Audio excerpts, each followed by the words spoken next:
नमस्कार साथियों, second grade शिक्षक की तैयारी कर रहे विद्यार्थियों के लिए आज हम जो पाठ पढ़ाने जा रहे हैं वो कक्षा 9 की पुस्तक क्षितिज से लिया गया है और कवि का नाम है सर्वेश्वर दयाल सक्सेना।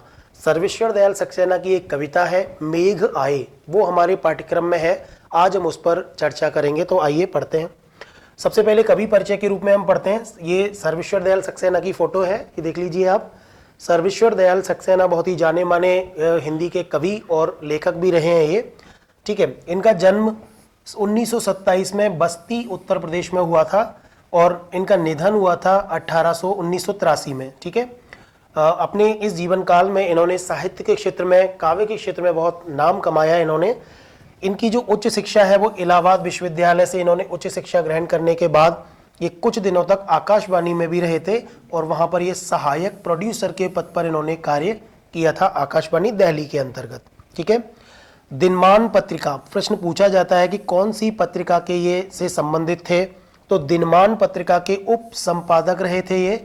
और एक बच्चों से संबंधित एक पराग आती है बाल साहित्य या बाल पत्रिका, उसके मुख्य संपादक के रूप में इन्होंने कार्य किया है। तो सर्वेश्वर दयाल सक्सेना एक अच्छे पत्रकार भी थे, संपादक भी थे पराग पत्रिका के, और दिनमान से जुड़े हुए थे। ये बहुत ही चर्चित एक तरह के उस समय का पत्र रहा है दिनमान, ठीक है। इनके काव्य की अगर अपन बात करें, इनके कृतित्व की बात करें तो काठ की घंटियां, बांस के पुल, एक सूनी नाव, गर्म हवाएं और कुआनो नदी, और भी इसके अलावा उनके काव्य संग्रह हैं, पर ये महत्वपूर्ण काव्य संग्रह हैं इनके। और इनको साहित्य अकादमी पुरस्कार से नवाजा गया था 1983 में, ठीक है। तो यहाँ आप सन याद रख लें, 1983 में इनको जो है साहित्य अकादमी पुरस्कार मिला था इनके काव्य संग्रह खूंटियों पर टंगे लोग के लिए। यहाँ लिख लें आप, खूंटियों पर टंगे लोग, खूंटियों पर टंगे लोग।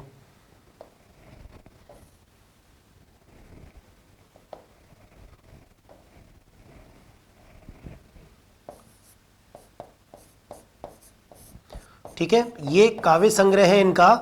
इस पर इन्होंने ये लिखा था 82 में, 1982 में इन्होंने लिखा था ये, और 1983 में अगले ही साल, जिस साल इनका निधन हुआ था उसी साल इनको इस काव्य कृति पर, काव्य संग्रह पर साहित्य अकादमी पुरस्कार से नवाजा गया था। चलिए अब इनकी जो कविता है हमारे पाठ्यक्रम में, हम उस पर चर्चा करते हैं। देखिए पाठ में सर्वेश्वर दयाल जी की एक कविता है मेघ आए। मेघ कहते हैं बादलों को, और आपको ये पता है कि भारतीय संस्कृति में बादलों का या बरसात का कितना महत्व है। मेघ आए शीर्षक कविता इनकी हमारे पाठ्यक्रम में संकलित है। इन्होंने मेघों के आने की तुलना सजकर आए एक प्रवासी अतिथि यानी दामाद से की है। बहुत ही अच्छा प्रसंग है इस कविता के अंतर्गत, बहुत ही महत्वपूर्ण कविता है इनकी। और ग्रामीण परिवेश में मेघों के आने से सर्वत्र उल्लास छा जाता है, ठीक है। अब क्योंकि आपको पता है हम ग्रामीण संस्कृति से जुड़े हुए लोग हैं, और मेघों का, बादलों का हमारे जीवन में क्या महत्व है कृषि के लिए, वो सारी चीज़ें हम जानते हैं, हमसे छुपी हुई नहीं है ये बात। तो ग्रामीण परिवेश में मेघों की तुलना इन्होंने की है सजकर आए हुए एक प्रवासी दामाद। प्रवासी का मतलब जो हमारे देश में नहीं बल्कि किसी दूसरे देश में रहने वाला एक दामाद है, जो बहुत दिनों से जब गाँव में आता है उससे इन्होंने तुलना की है। बहुत ही शानदार इनकी एक कविता है कि जैसे हम पूरे साल में बारिश के दिनों में जो खेतीहर मजदूर हैं, कृषक हैं, या कह दो कि पूरा का पूरा जन समाज ही, जन समूह जिस तरह से बरसात का, बादलों का इंतजार करता है, उसी प्रकार हम जो है प्रवासी जो हमारा दामाद है वो, क्योंकि प्रवास से जो दामाद इत्यादि जो लोग आते हैं वो बहुत कम समय के लिए अपने देश में आते हैं, तो साल में लगभग एक बार ऐसा माना जाता है कि वो आते हैं। तो ग्रामीण परिवेश में किस प्रकार से उस दामाद के लिए उत्सुक रहते हैं लोग, चारों तरफ हर्ष का, उल्लास का माहौल बन जाता है।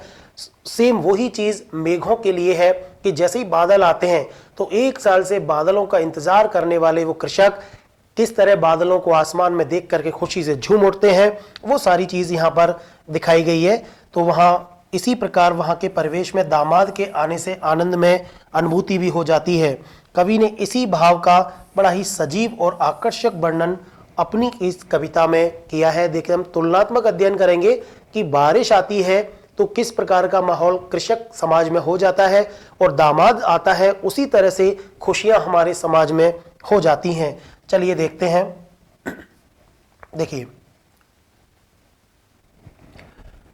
हाँ, ये पहला इसका पैराग्राफ है। मेघ आए बड़े बंठन के संवर के। ठीक है, मेघ आए हैं बंठन के संवर के। आगे आगे नाचती गाती बयार चली। कुछ मैं पॉइंट आउट कर रहा हूं जिन चीजों को, यहां पे इन चीजों को एक तरह से प्रतीकात्मक अर्थ में दिखाया गया है। आगे आगे नाचती गाती बयार चली, दरवाजे खिड़कियां खुलने लगी गली गली। पाहुन, पाहुन होता है पावना, मेहमान, ये लिख देता हूं मैं यहां पे, मेहमान को बोलते हैं पाहुन। ठीक है, पावना कहते हैं देशी भाषा में। पाहुन जो आए हो गांव में शहर के, शहर के दामाद जब गांव में आते हैं, भाई गांव के लोग गांव में जाते हैं तो इतना आकर्षण गांव वालों में नहीं रहता, क्योंकि गांव के लोगों को वो जानते हैं, खुद की उनकी संस्कृति होती है। पर शहर का कोई व्यक्ति, और वो व्यक्ति कौन हो, दामाद हो, तो गांव में एक अलग ही माहौल बन जाता है। मेघ आए बड़े बंठन के संवर के। पेड़, या देखिए पेड़ को प्रतीक बताया, पेड़ झुककर झांकने लगे गर्दन उचकाए। आंधी चली, आंधी चली, धूल भागी घाघरा उठाए। बाकी चितवन उठा, नदी ठिठकी घूंघट सर के। मेघ आए बड़े बंठन के समर के। देखने में तो बहुत ही सामान्य कविता ये लग रही है कि कवि ने ये कहा है कि भाई मेघ जो है बंठन के संवर के आ गए हैं। तो यह बंठन के संवर के का क्या मतलब है, मेघों की तुलना, यह हम याद रखेंगे इस चीज को, एक तुलनात्मक कविता है जिसमें एक प्रवासी दामाद से तुलना की गई है मेघों की। तो यह याद रखेंगे प्रवासी दामाद का, कि प्रवासी दामाद से मेघों की तुलना की गई है। अब देखिए, मेघ आए बड़े बंठन के संवर के, कवि कह रहा है कि मेघ बंठन के संवर के आए हैं। तो आप याद करो कि जब बादल आते हैं तो किस प्रकार का माहौल वहां बनता है। उसी प्रकार से एक प्रवासी दामाद है जो एकदम से, ये समझो कि बस स्टैंड पर उतरा ही है बस वो बस से। ठीक है, तो बंठन के संवर के वो दामाद जी आए हाथ में सूटकेस लिए हुए। तो अब क्या हुआ, आगे आगे नाचती बयार चली। यहां पर बयार जो है एक प्रतीक है इस चीज का, क्योंकि जब मेघ आते हैं तो मेघ कब आते हैं, हवा के साथ आते हैं। तो बयार का मतलब है यहाँ पे हवा। ठीक है, लेकिन इसका जो प्रतीकात्मक अर्थ है ये उन छोटे बच्चों के लिए या छोटी बच्ची के लिए आया है। छोटी बच्चियां, जैसे ही कोई मेहमान आने लगता है, छोटी बच्चियों की यहाँ बात की जा रही है, जैसे ही कोई मेहमान आता है तो वो छोटी बच्चियां जो है उसके साथ साथ उसके आगे आगे चलने लग जाती हैं, और गांव में ढिंडोरा पीटते हुए कि देखो ये आ गए, वो आ गए, उनके पति आ गए, या जीजा जी आ गए, या जो भी है उस तरह के जो भी उनका रिलेशन होता है। तो यहाँ बयार की तुलना की गई है छोटी बच्चियों से। तो आगे आगे नाचती गाती बयार, और वो नाचते गाते हुए बच्चे जो है किस प्रकार से मेघों के आने की सूचना जो है गांव गांव में फैला देते हैं। तो जैसी हवा आती है गांव वालों को पता लग जाता है कि भाई अब बादल आने वाले हैं, क्योंकि हवा के साथ बादल आते हैं और तेज हवा बादलों को ले भी जाती है कई बार उड़ा करके। अब जैसे ही वो मेघ आए तो दरवाजे खिड़कियां खुलने लगी गली गली, क्योंकि जैसे ही मेघ आने वाले होते हैं तो गांव के लोग एकदम अपने दरवाजे और खिड़कियां खोल करके उनकी देखते हैं कि भाई मेघ आ गए। यानी कि जिन चीजों का वो इंतजार 1 साल से कर रहे थे वो मेघ जो है आ गए, तो सारे लोग दरवाजे खिड़कियां खोलने लग गए। वही चीज प्रवासी दामाद के परिप्रेक्ष्य में होती है कि जैसे ही प्रवासी दामाद आया तो सारे लोग अपने दरवाजे और खिड़कियां खोल करके देखते हैं कि भाई किसका पावना आया है, किसका पति आया है, किस तरह। यहाँ पे ये सेंस है इसका। पाहुन जो आए गांव में शहर के, लोग दरवाजे खिड़कियां खोल रहे हैं, उनको देख रहे हैं, ऐसा लग रहा है कि कोई पावना, कोई मेहमान जो है गांव में आ गया है, शहर का कोई पावना मेहमान गांव में आ गया है। मेघ आए बड़े बंठन के संवर के। अब क्या हुआ, पेड़ झुके झांकने लगे गर्दन उचकाए। पेड़ यहां पर गांव के उन लोगों की बात, जो चौपाल पे बहुत सारे लोग बैठे रहते हैं, वो सब लोग उस प्रवासी दामाद को झुक झांकने लगे। वो झुक झुक करके देखते हैं कि भाई किसका पावना है, किसका दामाद है, किसके घर आया है। गर्दन उचकाए, कुछ लोग छोटे जो करके होते नहीं दिखता उनको, तो वो ऊंचा होकर के ऐसे उनको देखने लग जाते हैं। यहां बात एक तरफ मेघों की हो रही है, एक तरफ प्रवासी दामाद की बात हो रही है। यहां पर पेड़ जो है वो एक तरह से गांव के लोगों की बात है। गांव के लोग जो है किस प्रकार से उन मेघों को देखने या दामाद को देखने लग जाते हैं, अपनी गर्दन झुका करके, गर्दन उचका उचका करके उसको देखते हैं। आंधी चली धूल भागी घाघरा उठाए। अब जैसे ही हवा आती है, मेघ आते हैं, तो उसके साथ एक आंधी सी चलती है।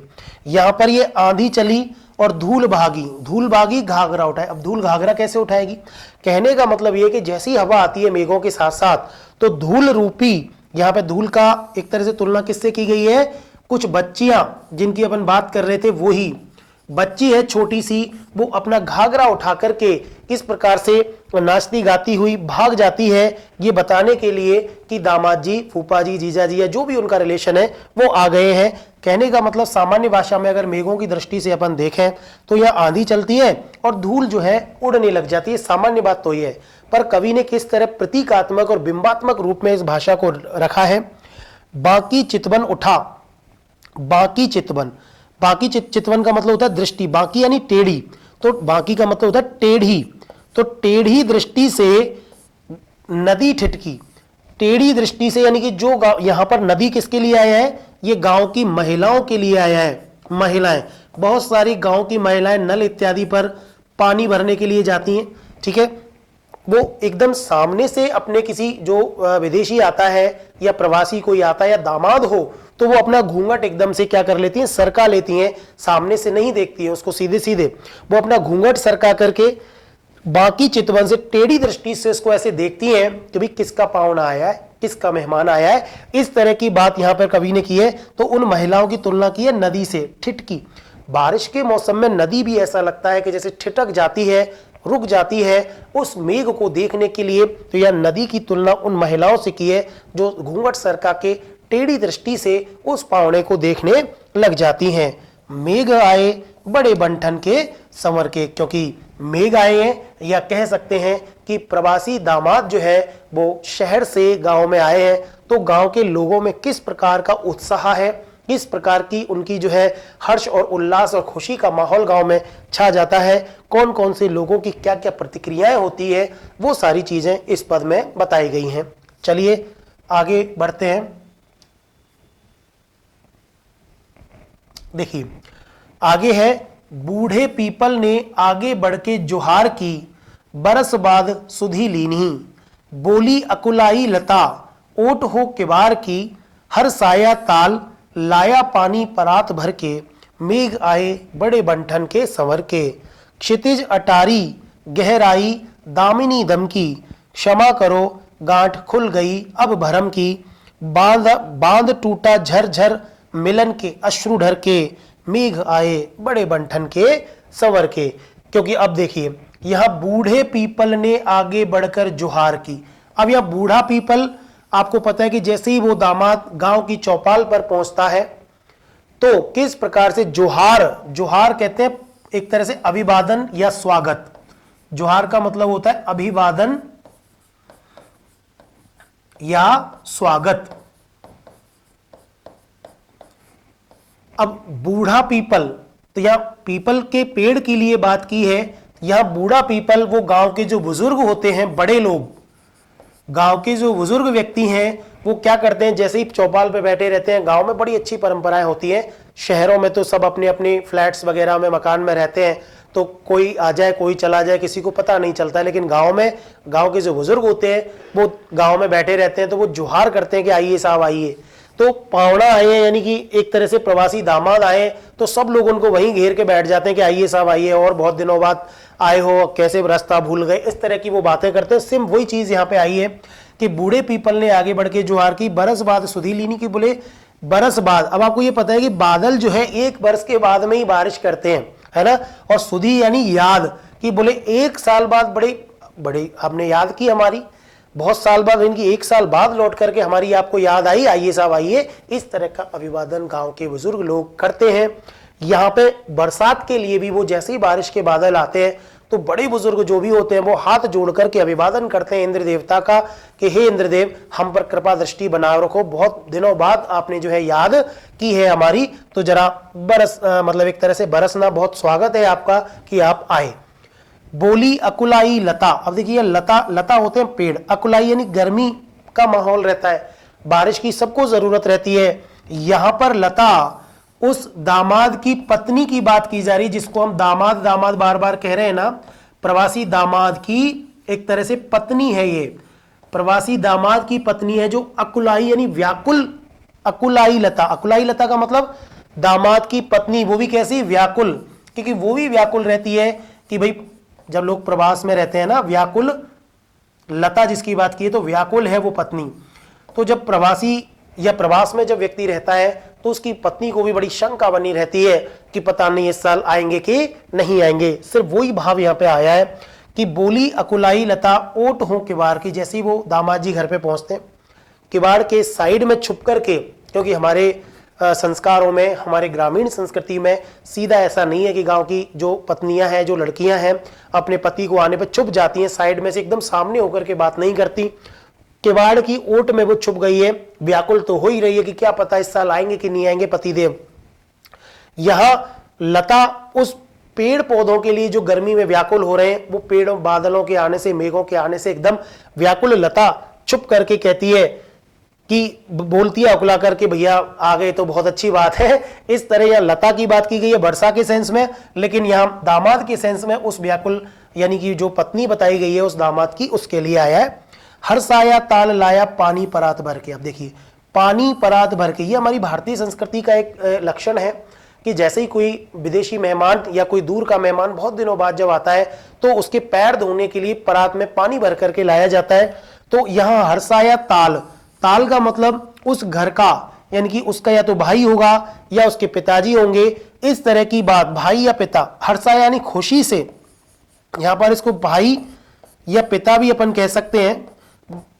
भाई कहेंगे तो ज्यादा सही रहेगा, क्योंकि पिता जो है उसके पैर धोना थोड़ा सा गलत माना जाता है, पर भाई खुश होकर के ताल, अब यहां पे ताल तो तालाब के लिए आया है कि जैसे ताल जो है खुश हो जाता है कि अब बारिश होने वाली है, तो ऐसा लगता है ताल जैसे पानी की परात भरी हुई है का। ये तो है मेघ के सेंस में, लेकिन जो प्रवासी दामाद है उसके सेंस में ऐसा लगता है कि उसका भाई जो है परात में पानी भर करके लेके आया है कि मेरे जीजा जी आए, अब हम इनके पैर जो है धोने वाले हैं, धोएंगे।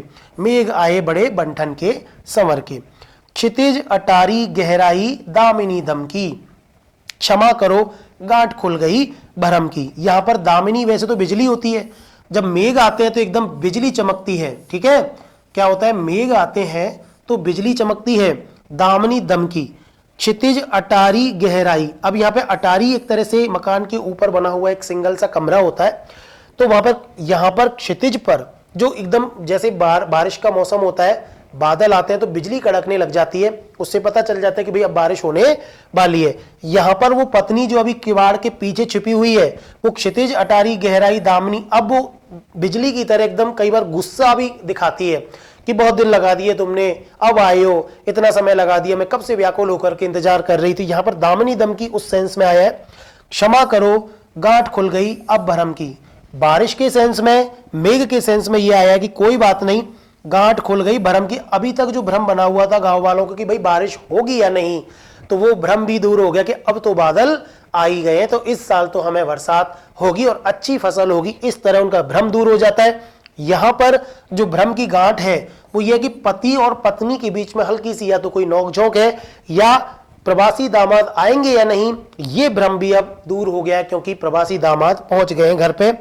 बांध टूटा झरझर मिलन के अश्रु ढर के, अब क्योंकि दामाद भी मिल रहे हैं और उधर लता के रूप में जो एक तरह से उनकी पत्नी है, वो दोनों एकदम भावुक हो जाते हैं और भावुक होकर के रोने लग जाते हैं। यहां पे लिख देते हैं अपन कि भावुकता या भावुक होकर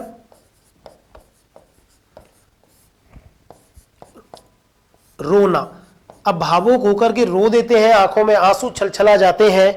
तो कहने का मतलब यह है कि जब बारिश के सेंस में क्या होता है, बांध टूटा झरझर मिलन के अश्रु, अब जैसी बिजली कड़कती है तो बादल भी जो है बिजली की कड़क के साथ ही जो है बारिश करने लग जाता है। तो यहां कहने का मतलब यह कि पति पत्नी दोनों मिलकर के अपनी जो है संवेदनाएं व्यक्त करते हैं, एक दूसरे से दूरी रही या जो भी गैप रहा उसकी वजह से अब उनमें भावुकता आ जाती है और दोनों रोने लग जाते हैं।